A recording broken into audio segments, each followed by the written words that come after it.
Ayo terus saksikan video ini, semoga bermanfaat untuk kita semua. Dan jangan lupa subscribe dan like. Dalam Islam sudah dijelaskan mengenai kehidupan yang sesungguhnya sehingga kewajiban harus dituntaskan dan taat kepada Allah Subhanahu wa Ta'ala. Mencuat beberapa hal mengenai orang tua yang durhaka kepada anaknya. 12 dosa orang tua terhadap anak yang dibenci Allah. Orang tua juga bisa durhaka pada anak, loh. Mau tahu apa saja yang menyebabkan orang tua durhaka kepada anak?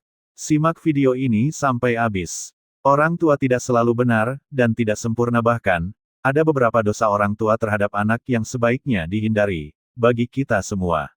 Jadi, bukan hanya anak yang bisa durhaka pada orang tua, tapi juga sebaliknya. Orang tua juga bisa durhaka kepada sang anak.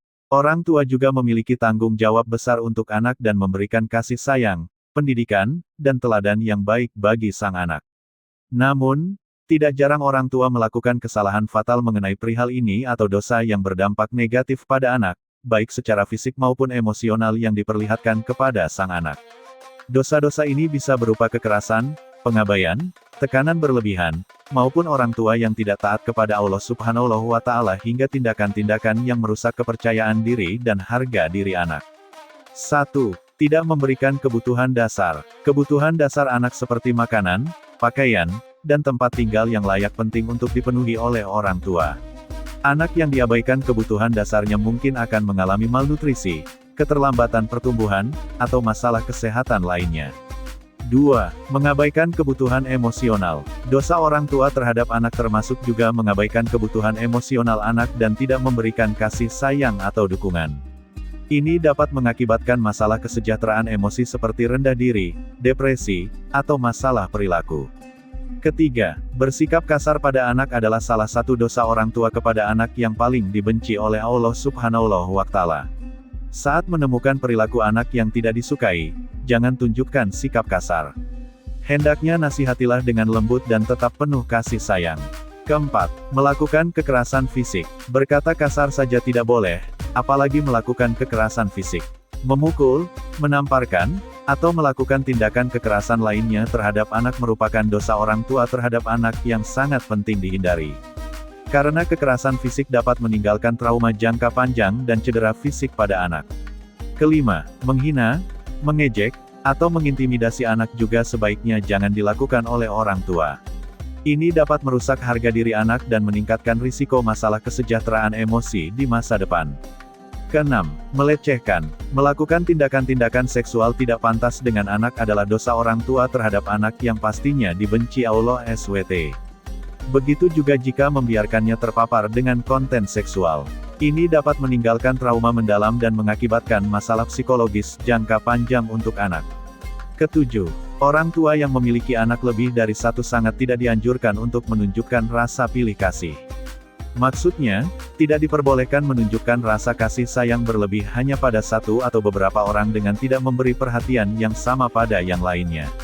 Ini termasuk dosa orang tua terhadap anak yang besar, karena dapat menyebabkan kecemburuan pada anak. Padahal, Rasulullah Shallallahu Alaihi Wasallam saja memerintahkan untuk berlaku adil, apalagi pada anak. Ini juga bisa berpotensi putusnya tali silaturahmi antar sesama anak. Dengan memberikan perlakuan yang berbeda atau lebih baik kepada satu anak dibandingkan dengan anak lainnya bukan hanya menyebabkan perasaan cemburu, tapi juga konflik antar saudara. Kedelapan, meski terkesan sepele, nyatanya membandingkan anak termasuk dosa orang tua terhadap anak. Sebab, tidak ada seorang pun yang ingin dibandingkan, baik dengan saudaranya sendiri bahkan jika harus dibandingkan dengan orang lain. Kebiasaan tersebut akan menimbulkan perasaan rendah diri pada anak. Dirinya akan tumbuh menjadi orang yang tidak percaya diri dan merasa tidak mampu melakukan sesuatu. Yang kesembilan, membiarkan anak bermain adalah salah satu hal yang sangat penting dalam masa pengenalan lingkungan. Ini juga akan mendukung masa tumbuh kembangnya secara optimal. Membatasi dengan mengekang kebebasannya termasuk dalam dosa orang tua terhadap anak. Kebebasan adalah hak setiap anak. Daripada dikekang, alangkah lebih baiknya untuk memberikan arahan, menunjukkan mana yang baik dan buruk, serta hal-hal yang diperbolehkan atau tidak. Ini akan memberikan anak kesempatan untuk belajar dan juga mengekspresikan diri dengan baik. Yang ke-10, sebagai orang tua, sebaiknya tidak memaksa anak untuk mengikuti pilihan karir, pendidikan, atau kehidupan yang tidak sesuai dengan keinginan atau kapasitas mereka. Ini dapat menyebabkan kekecewaan, stres, dan konflik antara orang tua dan anak. Ke-11. Berdoa bukan hanya di setiap selesai mengerjakan ibadah saja, bahkan setiap ucapan yang keluar dari mulut orang tua semuanya bisa dikatakan sebagai doa. Kadang, orang tua tidak sadar mendoakan keburukan pada anak apalagi saat anak tidak menurut atau berkelakuan tidak baik. Ke-12. Menyia-nyiakan sang anak. Salah satu yang kadang tidak terasa adalah dengan menyia-nyiakan keberadaan anak yang sudah menjadi tanggung jawab bagi orang tua.